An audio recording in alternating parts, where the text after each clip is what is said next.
Hello again, and welcome to another episode of Polysaturated. This is episode 31, and I am one of your hosts, Crow, and I am here with...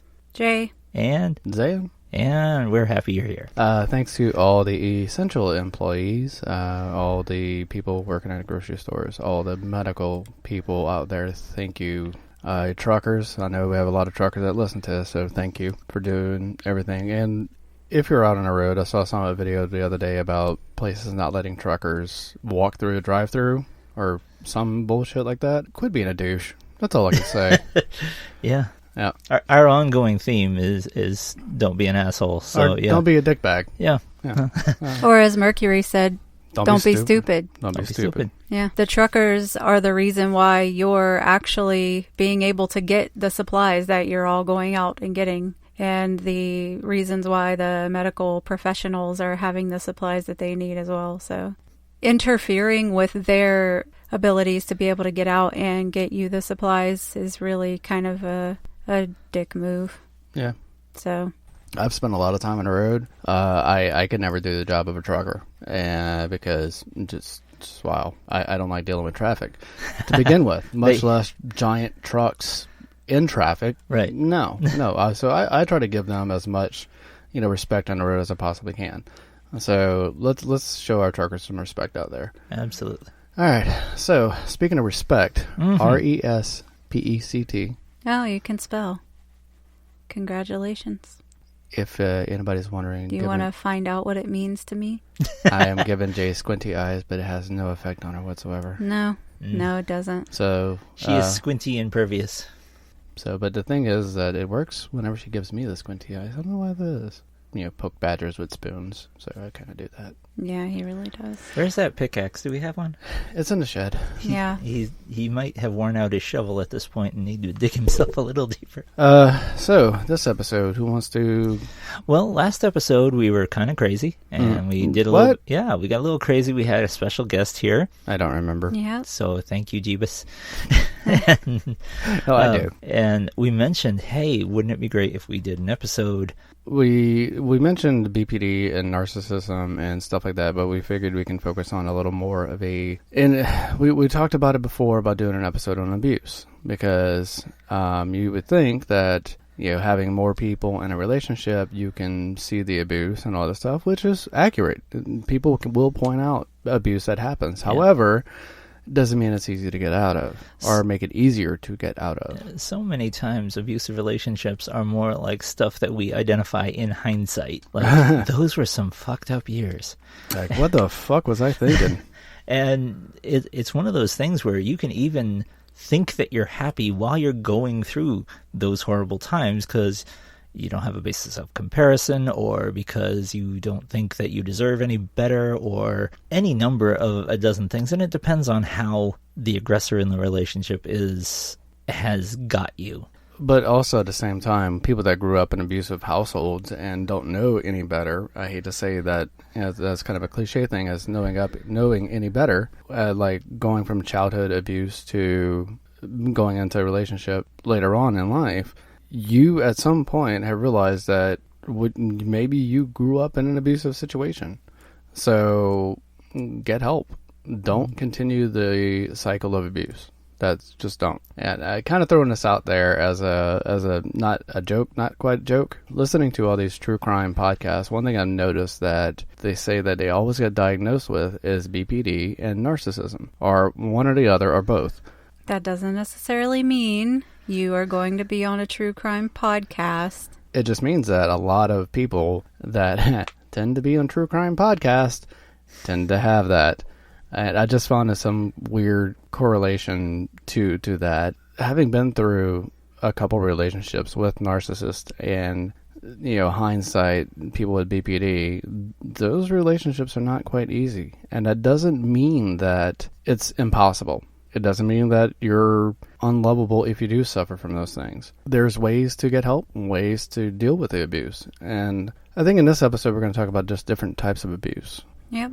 Because right now, especially everybody being quarantined, we read an article the other day about people being quarantined with their abusers and how the domestic violence cases probably haven't stopped. They just are not as reported as often because of the fact they're now quarantined with their abuser. Right. Like, where will they go at this point? Yeah. Right. And if you're in an abusive situation, reach out for help at police, 911, everything. Real quick story dealing with people is my first, serious I say serious. It was still in high school. We dated. It was serious. It was serious. We dated for a couple of years, and hindsight is 2020. She made threats to me of, you break up with me, I'm going to kill myself, all this other shit. Like, she also would threaten me with pregnancy because she knew since I grew up without a father, I wouldn't leave my kid. I would want to take care of my kid, so I'd always be in her life. Fast forward till, last year sometime when I started doing therapy and talking about situations I've been in and things, why I am the way I am about certain things. My therapist was like, that was you dealing with your first narcissist. Yeah. Imagine that. Practice. Practice for the future. You would think that, hey, crazy, no, I learned my lesson. Nope. But it's one of those things how crazy it is because it's just kind of like gradually worked its way in. And how they say with like you put a frog in a frying pan and it's going to jump out, or hot water, it's going to jump out. But if you slowly, raise the temperature up on it, it's going to stay there and it's going to die. It's not going to know to get out because you're slowly raising. And that's kind of how it worked with the last relationship that I dealt with an abuser. And it was more of an emotional abuse thing. So we're going to get a little bit serious on this one, but we're also going to give you things to get help, ways you can get out. We're going to talk about different types of abuse and, what to look for in those situations. So basically, there are lots of different types of abuse. I think there's about 7 different types of abuse. A lot of different abusive experiences can fall under one of 7 different categories. A few of the different types of abuse are sexual abuse, mental and emotional. That falls generally under the same category there. Physical abuse, exploitation, abandonment, self-neglect, and neglect. Like I said, a lot of the different ways we can be abused could fall under one of those 7 categories. Talking about abuse, I think one of the more primary things you'll see in a poly situation would probably be emotional abuse. I'm sure I'm not going to say, and I'm not going to downplay any of the other types of abuse, but emotional and mental abuse. Physical abuse as well. It probably happens quite a bit in poly situations. Right. I know. Now, this is not, it's important that the community and any of our listeners differentiate. There can be unexplained bruising on a person's body that was consensual. Yeah, because the BDSM community can will tell you. But that's another subject too, is the fact that you have to be careful if BDSM turns into or starts as an abusive relationship, and that is a hard line sometimes to draw. It is. It can be a very gray area in some respect. Right. So it's a kind of a process of self-checking in that you need to do in any of these situations of evaluating, how am I right now? Have I communicated that? Like, am I not okay? Well, that's fine if you're not okay. Did I say that at the time? Did I say that this was not okay to do? Did I communicate that? Was saying I'm not okay part of the scene? Right. So it's very important to understand and communicate clearly ahead of time, during, after, in any situation. All the time, you have to communicate. Yeah. Take your sip. One thing that we've experienced in poly situations has been more of the emotional and mental abuse, or just mental control. When people are just trying to control their partners or partners with various things in various ways, where it's gaslighting or other things like that, or just, control in general. I mean, that's kind of how we've seen it. Like they're okay doing certain things on their side, but you do the same thing even though it's been agreed upon beforehand, and it's not, and next thing you know, you have World War III that's blowing up in front of you. Right.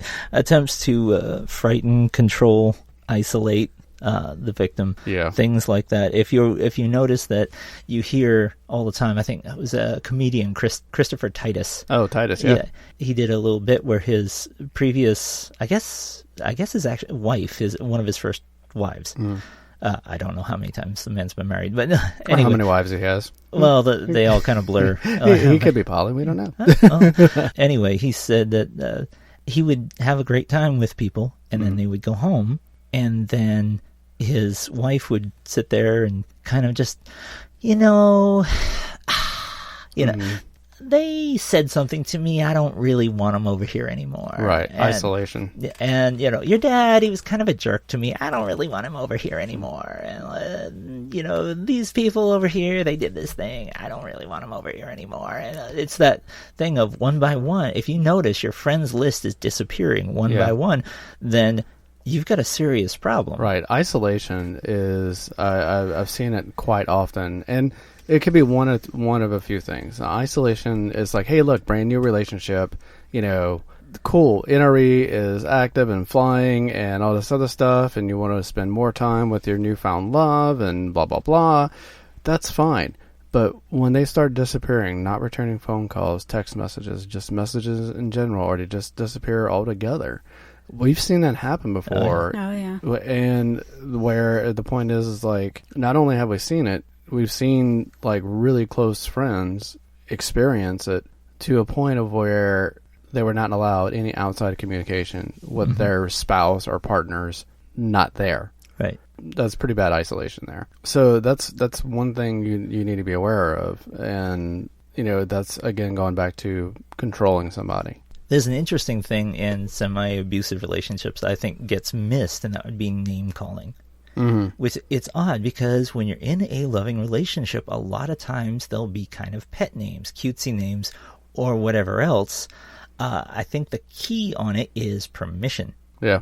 And acceptance. And there's a thing of I've seen relationships where people were perfectly fine calling each other loser or stupid or dwarf or whatever, or whatever. Bitch, asshole, yeah, jack off. I'm not cool with that. I'm not cool with that either. It's just some people, that's their dynamic, and they are perfectly fine with that. Other people, even some of the cutesy names, pumpkin, honey, sweetie, muffin, any of those. Bless your heart. It can be an awesome term of endearment, a kind of connection between you two, and you expect to hear that from them, and you know that everything's okay if that's how they're addressing you. Right, because that's one way I address Jay, and also address Scarlett as sweetie and stuff like that.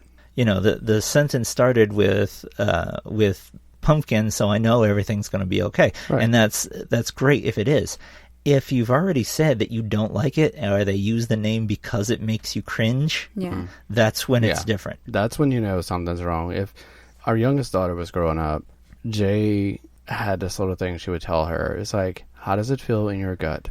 If your gut tells you and it feels wrong, like something just doesn't feel right, then it's not.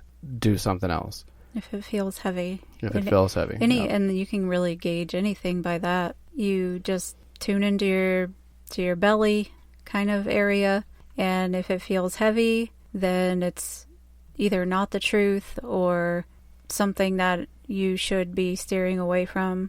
If it feels light, then that's your truth, that's your path, that's your way, that's your answer. Some signs of somebody who's been mentally or emotionally abused, and these are things you really want to look out for when you're getting into a new relationship with somebody, or even just doing any kind of self-introspection. Being easily emotionally upset or agitated, being nervous around certain people. Like if somebody's near somebody else and they like touch their shoulder or come near them, they kind of just cringe or flinch just without like any prompting or something like that. They might exhibit some sort of nervous, unusual behavior, such as like rocking or biting their nails. Or I knew of somebody who they would twist their hair so much so that it would be knots. You had to cut the knots out of their hair. They just twisted it so much because it was a nervous habit that they had developed out of just being completely wrecked emotionally and mentally, and probably physically as well. But yeah, those are some signs of emotional and mental